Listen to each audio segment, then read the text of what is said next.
चलिए मित्रों, शुरू करते हैं हम अपना आज का करंट अफेयर।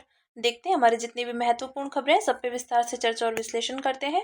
हमारी पहली न्यूज़ है, उद्यम पोर्टल के अनुसार भारतीय एमएसएमई क्षेत्र ने पिछले 15 माह में लगभग 10 करोड़ रोजगार पैदा किए हैं। तो उद्यम पोर्टल की शुरुआत सूक्ष्म, लघु एवं मध्यम उद्यम एमएसएमई मंत्रालय ने की है। इसे उद्यमों को सूक्ष्म, लघु और मध्यम उद्यमों के रूप में पंजीकृत व वर्गीकृत करने के लिए शुरू किया गया है। एमएसएमई क्षेत्र की स्थिति देखते हैं। तो पंजीकृत एमएसएमईज में उच्च वृद्धि, इनकी संख्या अगस्त 2023 के 2.33 करोड़ से बढ़कर 5.49 करोड़ हो गई है। रोजगार में वृद्धि, एमएसएमई क्षेत्र में रोजगार 13.15 करोड़ से बढ़कर 23.14 करोड़ हो गया है। इनमें से 5.23 करोड़ नौकरियां महिलाओं को मिली हैं। एमएसएमई क्षेत्र का महत्व, तो अर्थव्यवस्था, एमएसएमई क्षेत्र भारत की जीडीपी में लगभग 30% का योगदान देता है। भारत के कुल निर्यात में क्षेत्र का हिस्सा लगभग 46% है। क्षेत्रीय विकास, तो यह क्षेत्र आर्थिक गतिविधियों का विकेंद्रीकरण करता है और ग्रामीण एवं अर्ध शहरी क्षेत्रों में संतुलित विकास को बढ़ावा देता है। विविधीकरण की बात करें तो यह अलग अलग क्षेत्रों में परिचालन करके एक ही उद्योग निर्भरता को कम करता है। बड़े पैमाने के उद्योगों का समर्थन, तो एमएसएमईज बड़े उद्योगों के लिए विशेष उत्पाद और सेवाएं प्रदान करते हैं। इससे बड़े उद्योगों के उत्पादन में मूल्य वृद्धि होती है। अब जानते हैं एमएसएमई क्षेत्र को बढ़ावा देने के लिए सरकार द्वारा उठाए गए कदम। तो जमानत मुक्त ऋण, तो एमएसएमईज अब क्रेडिट गारंटी योजना के तहत 85% गारंटी कवरेज के साथ 50 करोड़ रुपए का ऋण प्राप्त कर सकते हैं। विनिर्माण और सेवा क्षेत्र के लिए वर्गीकरण में सुधार, तो इससे विनिर्माण और सेवा क्षेत्र के बीच के अंतर को दूर करने में मदद मिली है। साथ ही इससे टर्नओवर का एक नया मानदंड लागू हुआ है। सार्वजनिक खरीद नीति, तो इसके तहत केंद्रीय मंत्रालयों के लिए यह अनिवार्य किया गया है कि वे अपनी कुल वार्षिक खरीद का 25% हिस्सा सूक्ष्म और लघु उद्यमों से ही खरीदें। पीएम विश्वकर्मा योजना, तो इस योजना का उद्देश्य पारंपरिक कर्मकारों और शिल्पकारों को सहायता प्रदान करना तथा उन्हें घरेलू एवं वैश्विक मूल्य श्रृंखलाओं में एकीकृत करना है। अब जानते हैं भारत में एमएसएमई क्षेत्र के समक्ष निम्नलिखित चुनौतियां हैं। चारिकीकरण और समावेशन का अभाव, किफायती ऋण और पूंजी तक सीमित पहुंच, प्रौद्योगिकी और डिजिटल उपकरणों तक पहुंच की कमी और अवसंरचनात्मक बाधाएं आदि। ठीक है, अब बात करते हैं सूक्ष्म, लघु एवं मध्यम उद्यमों की परिभाषा देखते हैं। तो पैरामीटर्स क्या है सूक्ष्म के, लघु और मध्यम के। तो बात करते हैं प्लांट और मशीनरी में निवेश, तो सूक्ष्म में 1 करोड़ रुपए तक, लघु में 10 करोड़ रुपए तक है और मध्यम में 50 करोड़ रुपए तक है। वार्षिक टर्नओवर 5 करोड़ रुपए तक है सूक्ष्म में, लघु में 10 करोड़ और मध्यम में 250 करोड़ रुपए तक है।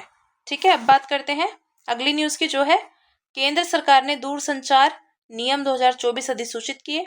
तो सरकार ने ये नियम दूरसंचार अधिनियम 2023 के तहत प्राप्त शक्तियों का उपयोग करके और मोबाइल डिवाइस उपकरण पहचान संख्या में अनधिकृत हेरफेर की रोकथाम नियम 2017 की जगह जारी किए हैं। दूरसंचार यानी टेलीकॉम साइबर सुरक्षा नियम 2024 के मुख्य प्रावधानों पर एक नजर डालते हैं। तो इन नियमों के तहत दूरसंचार, साइबर सुरक्षा, दूरसंचार संस्था, सुरक्षा घटना जैसे शब्दावलियों को परिभाषित किया गया है। डेटा का संग्रह, साझाकरण और विश्लेषण, तो केंद्र सरकार या नामित एजेंसी किसी दूरसंचार संस्था से ट्रैफिक डेटा और कोई अन्य डेटा मांग सकती है तथा उन्हें कानून प्रवर्तन व दूरसंचार संस्थाओं के साथ साझा कर सकती है। साथ ही केंद्र सरकार या नामित एजेंसी किसी दूरसंचार संस्था से विनिर्दिष्ट पॉइंट से इस प्रकार के डेटा का संग्रह करने और उसे उपलब्ध कराने के लिए आवश्यक अवसंरचनाएं एवं उपकरण स्थापित करने हेतु निर्देश दे सकती है। ये अवसंरचनाएं और उपकरण डेटा के प्रोसेसिंग व भंडारण को सक्षम बनाएंगे। ठीक है, बात करते हैं दूरसंचार साइबर सुरक्षा से संबंधित दायित्व के विषय में। तो व्यक्तियों के लिए बात करें तो कोई भी व्यक्ति ऐसा कोई संदेश न तो प्रसारित करेगा और न ही भेजेगा जो दूरसंचार साइबर सुरक्षा पर प्रतिकूल प्रभाव डालता हो। दूरसंचार संस्थाओं के लिए, तो दूरसंचार संस्थाओं को ऐसी दूरसंचार साइबर सुरक्षा नीति विकसित करनी होगी व अपनानी होगी जिसमें दूरसंचार साइबर सुरक्षा को बढ़ाने के लिए सुरक्षा उपाय, जोखिम प्रबंधन दृष्टिकोण, कार्य प्रशिक्षण, सर्वोत्तम प्रणाली और प्रौद्योगिकी शामिल होंगे। दूरसंचार साइबर सुरक्षा घटनाओं, घुसपैठ आदि के लिए सुरक्षा संचालन केंद्र स्थापित करने होंगे और साथ ही संस्थाओं को अनिवार्य रूप से मुख्य दूरसंचार सुरक्षा अधिकारी की नियुक्ति करनी होगी जिसका विवरण केंद्र सरकार को दिया जाएगा। ठीक है, अब देखते हैं सुरक्षा घटनाओं की रिपोर्टिंग। तो किसी दूरसंचार कंपनी को प्रभावित करने वाले किसी सुरक्षा संबंधी घटना के घटित होने पर कंपनी ऐसी घटना के 6 घंटे के भीतर केंद्र सरकार को इसकी रिपोर्ट करेगी। इसके अलावा 24 घंटे के भीतर इसके साथ निम्नलिखित विवरण भी प्रस्तुत करने होंगे। सुरक्षा संबंधी घटना से प्रभावित यूजर्स की संख्या, सुरक्षा घटना की अवधि, प्रभावी भौगोलिक क्षेत्र, दूरसंचार नेटवर्क व सेवा की कार्यप्रणाली पर प्रभाव, आर्थिक एवं सामाजिक गतिविधियों पर प्रभाव तथा प्रस्तावित सुधारात्मक उपाय। ठीक है, जानते हैं पारिभाषिक शब्दावली। दूरसंचार साइबर सुरक्षा क्या है? इसमें दूरसंचार नेटवर्क और दूरसंचार सेवाओं की साइबर सुरक्षा शामिल है। इसमें उपकरण, नीतियां आदि शामिल है। इनका उपयोग साइबर परिवेश में प्रासंगिक सुरक्षा जोखिमों के खिलाफ दूरसंचार नेटवर्क और दूरसंचार सेवाओं की सुरक्षा सुनिश्चित करने के लिए किया जा सकता है। दूरसंचार संस्था, तो इसका अर्थ है प्राधिकृत कंपनी या प्राधिकार की आवश्यकता से छूट प्राप्त व्यक्ति सहित दूरसंचार सेवाएं उपलब्ध कराने अथवा दूरसंचार नेटवर्क स्थापित करने, उसका परिचालन, रखरखाव या विस्तार करने वाला कोई व्यक्ति। ठीक है, देखते हैं सुरक्षा घटना। तो इसका अर्थ ऐसी घटना से है जिसका दूरसंचार साइबर सुरक्षा पर वास्तविक या संभावित प्रतिकूल प्रभाव पड़ सकता है। ठीक है, तो अब बात करते हैं। वित्त मंत्री ने इंडिया फाउंडेशन द्वारा आयोजित एक कार्यक्रम में कहा कि भारतीय गिग फर्मों में बड़ी अंतर्राष्ट्रीय कंपनियां बनने की क्षमता है।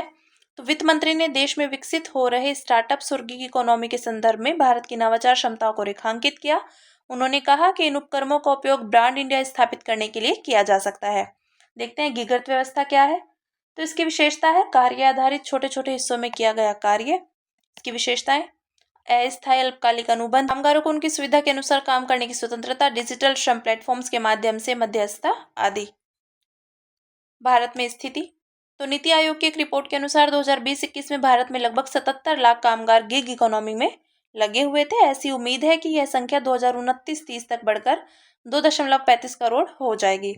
देखते हैं गिग अर्थव्यवस्था में अवसर। तो शहरीकरण की बढ़ती गति के साथ भारतीय बाजार तेजी से बढ़ रहे हैं। भारत में मध्यम वर्ग की उपभोग संबंधी मांगों में वृद्धि के साथ साथ अनौपचारिक अर्थव्यवस्थाएं भी बढ़ रही हैं। व्यापक सेवाएं प्रदान करने के लिए तैयार कामगारों के एक आकांक्षी वर्ग की उपलब्धता और डिलीवरी और ई कॉमर्स में व्यापक वृद्धि एवं विविधीकरण की संभावना। इस क्षेत्र के समक्ष मौजूद चुनौतियां कौन सी हैं? तो सामाजिक सुरक्षा का अभाव है, नियोजन संबंधी अनिश्चितता व शोषण, कामगारों की कानूनी स्थिति का अभाव, गिग वर्कर्स की परिभाषा में अस्पष्टता, प्लेटफॉर्म कामगारों के कारण कार्यान्वयन संबंधी चुनौतियां आदि हैं। गिग वर्कर्स के हित में उठाए जा सकने योग्य कदम। तो नियोक्ता और व्यावसायिक सदस्यता संगठनों की भूमिका। EBMOS सामाजिक संवाद को आकार देकर और चुनौतियों का समाधान करके गिग अर्थव्यवस्था में भूमिका निभा सकते हैं। उदाहरण के लिए अंतर्राष्ट्रीय श्रम संगठन सरकारों, नियोक्ताओं और श्रमिकों को श्रम नीतियों पर चर्चा एवं वार्ता करने के लिए एक साथ लाकर सामाजिक संवाद को सुविधाजनक बनाता है तथा सतत विकास व श्रमिक सुरक्षा के लिए नीतियों को आकार देता है। प्लेटफॉर्म आधारित व्यवसाय को बढ़ावा देना। तो वित्त पोषण सहायता प्रदान करके प्लेटफॉर्म सृजन में तेजी लाने हेतु तो स्टार्टअप इंडिया की तर्ज पर प्लेटफॉर्म इंडिया पहल शुरू की जा सकती है। इसे नीति आयोग द्वारा समर्थन प्रदान किया जा सकता है। गिग और प्लेटफॉर्म कामगारों के लिए सामाजिक सुरक्षा का विस्तार करना। तो उनके लिए स्वैतनिक बीमारी अवकाश, बीमा आदि की व्यवस्था की जा सकती है। अब जानते हैं भारत सरकार द्वारा शुरू की गई पहलें कौन सी हैं। तो सामाजिक सुरक्षा संहिता 2020, इसमें गिग, प्लेटफॉर्म और असंगठित कामगारों को वर्गीकृत एवं परिभाषित किया गया है। साथ ही औपचारिक रूप से उनके अस्तित्व को मान्यता दी गई है। ई श्रम पोर्टल की बात करें तो इस असंगठित क्षेत्र के श्रमिकों का राष्ट्रीय डेटाबेस है। इस पर गिग व प्लेटफॉर्म कामगार भी पंजीकृत हो सकते हैं। Open network for digital commerce, ONDC, तो वैश्विक स्तर पर अपनी तरह की प्रथम पहल है। इसका उद्देश्य डिजिटल कॉमर्स का लोकतांत्रिकरण करना है तथा इसे प्लेटफॉर्म केंद्रित मॉडल से ओपन नेटवर्क में बदलना है। ठीक है, ये बात की हमने भारत सरकार द्वारा शुरू की गई पहलों के विषय में बात करते हैं। रूस ने यूक्रेन के ईपर में अपनी नई intermediate range ballistic missile Oreshnik दागी। तो ओरेशनिक हाइपरसोनिक मिसाइल रूसी अंतर महाद्वीपीय बैलिस्टिक मिसाइल के डिजाइन पर आधारित है। हाइपरसोनिक मिसाइलें न्यूनतम मैक 5 की गति यानी ध्वनि की गति से 5 गुना गति से उड़ सकती हैं। बैलिस्टिक मिसाइल के विषय में देखते हैं। तो बैलिस्टिक मिसाइल तय लक्ष्य तक वारहेड पहुंचाने के लिए प्रक्षेप्य गति का उपयोग करती है। प्रक्षेप्य गति में मिसाइल को लॉन्च करने के लिए इसे आरंभिक चरण में रॉकेट बूस्टर के माध्यम से एक निश्चित ऊंचाई तक पहुंचाया जाता है। इसके बाद बूस्टर अलग हो जाते हैं और मिसाइल गुरुत्वाकर्षण बल के कारण पृथ्वी की ओर तेजी से गिरते हुए लक्ष्य पर हमला कर देती है। इस तरह भौतिकी के नियम यानी गुरुत्वाकर्षण बल की वजह से अपने जमीनी लक्ष्य की ओर उतरती हुई हमला करती है। इसके विपरीत क्रूज मिसाइलों को अपनी पूरी उड़ान के दौरान ऊर्जा की जरूरत पड़ती है। ये मिसाइलें उड़ान के दौरान वायुमंडल में ही कम ऊंचाई पर बनी रहती हैं। इस तरह लक्ष्य पर सटीक तरीके से और निर्देशित हमले करती हैं। बैलिस्टिक मिसाइलें परमाणु या पारंपरिक वॉरहेड लेकर उड़ान भर सकती हैं। जानते हैं भारत की बैलिस्टिक मिसाइलों की क्षमताएं। तो एकीकृत निर्देशित मिसाइल विकास कार्यक्रम IGMDP। इस कार्यक्रम के तहत पृथ्वी, अग्नि जैसी बैलिस्टिक मिसाइलें विकसित की गई हैं। सबमरीन बैलिस्टिक मिसाइलें, इनमें धनुष, K-15, सागरिका और निर्माणाधीन K-4 जैसी मिसाइलें शामिल हैं।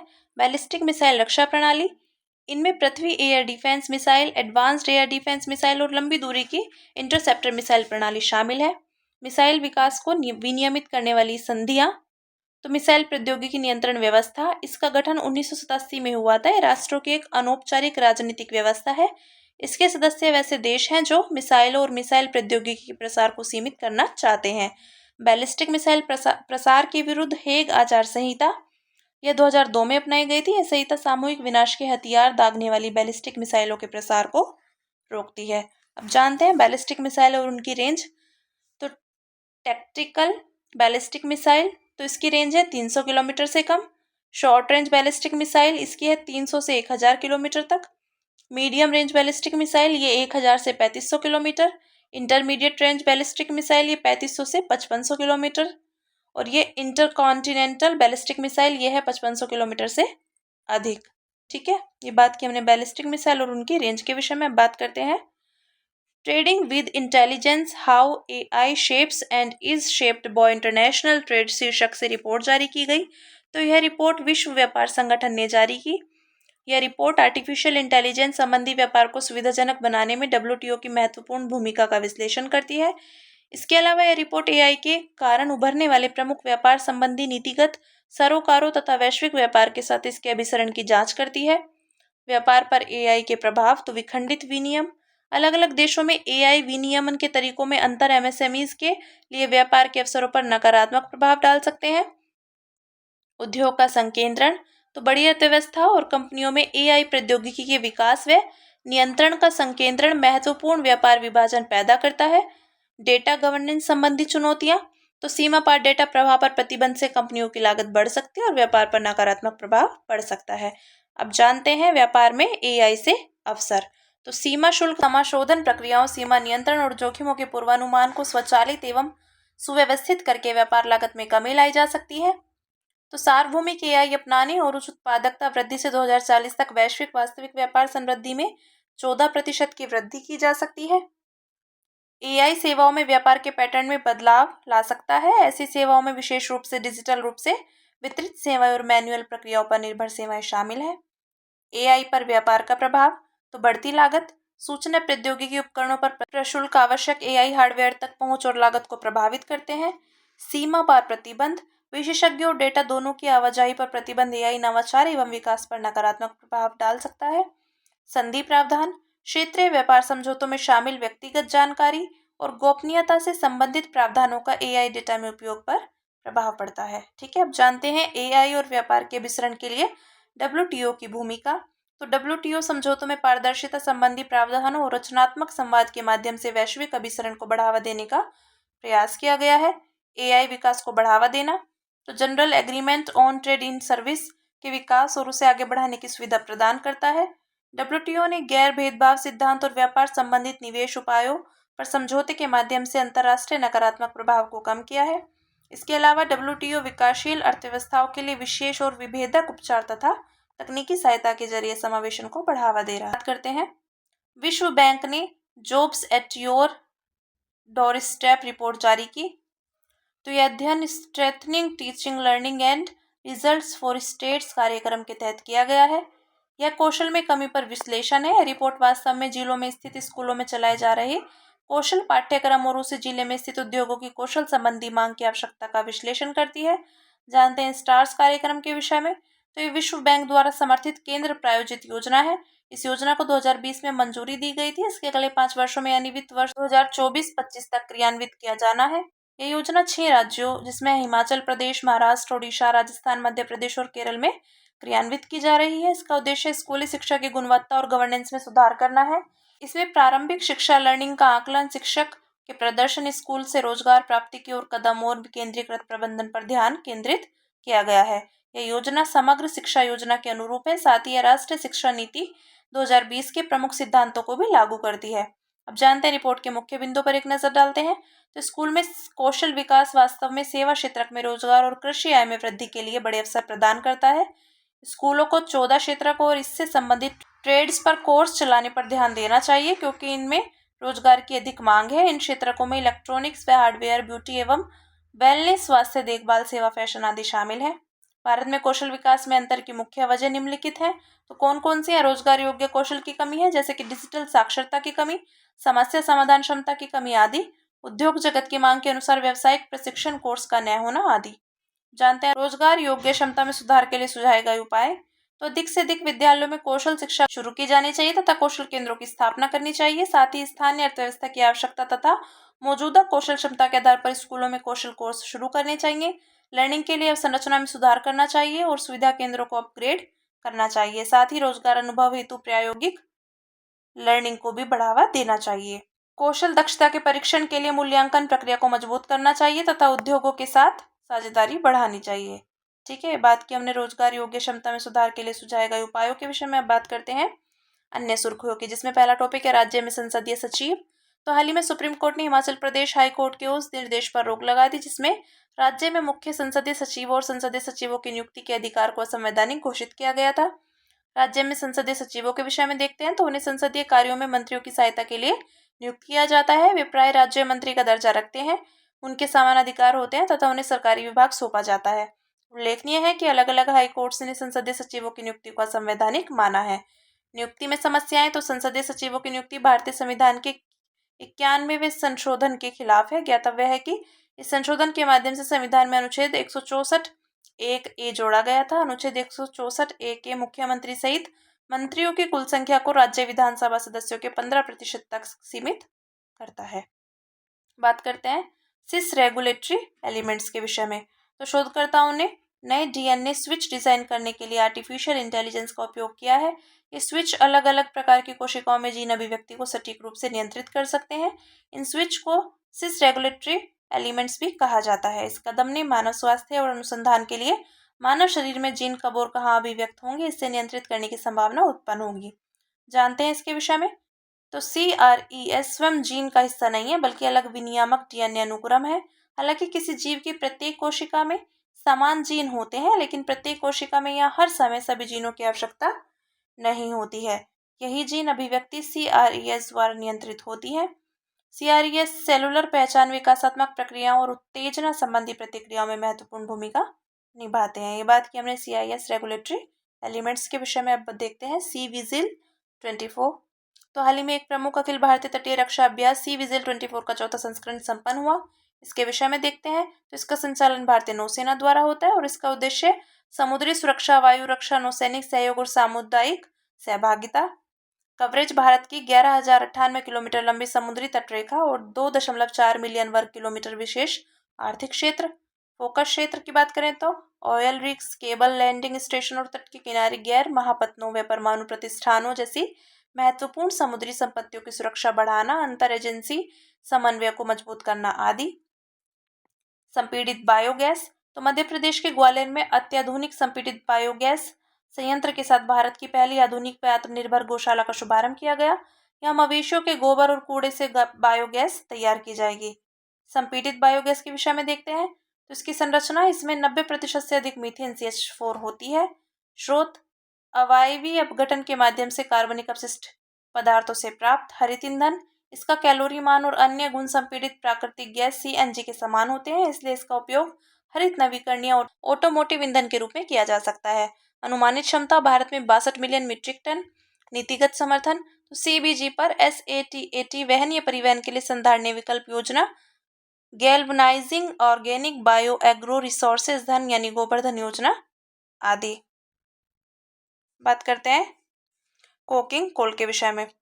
तो नीति आयोग की एक शोध रिपोर्ट में सुझाव दिया गया कि भारत को अपने इस्पात क्षेत्र की प्रतिस्पर्धात्मक बढ़ाने के लिए कोकिंग कोल को क्रिटिकल मिनरल्स की सूची में शामिल करना चाहिए।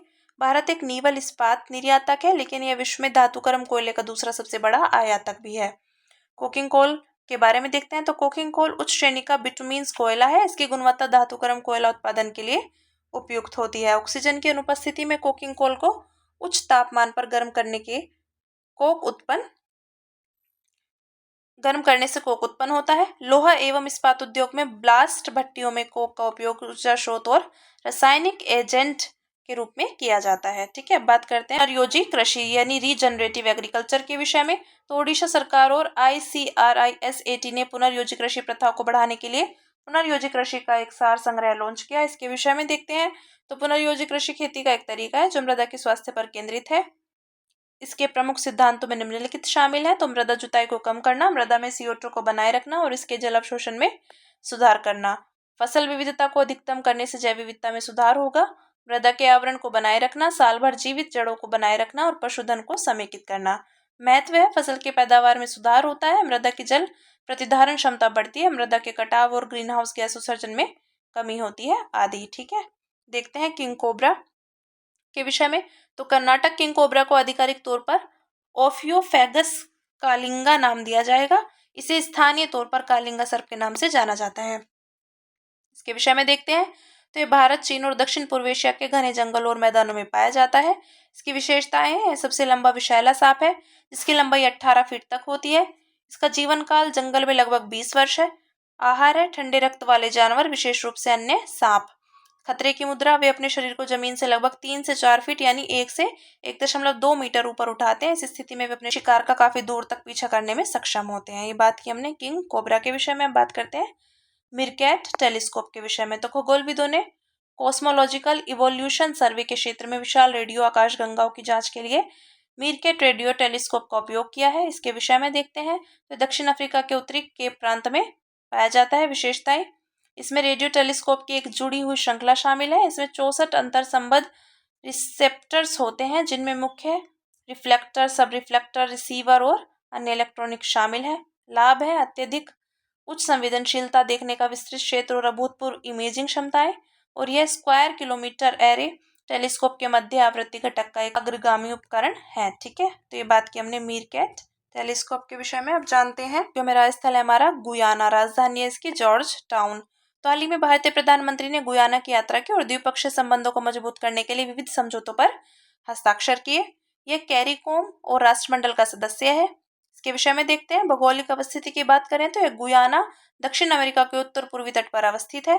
सीमावर्ती राष्ट्र है। इसके पूर्व में सूरीनाम, दक्षिण और दक्षिण पश्चिम में ब्राजील, पश्चिम में वेनेजुएला स्थित है। सीमावर्ती जल निकाय है अटलांटिक महासागर।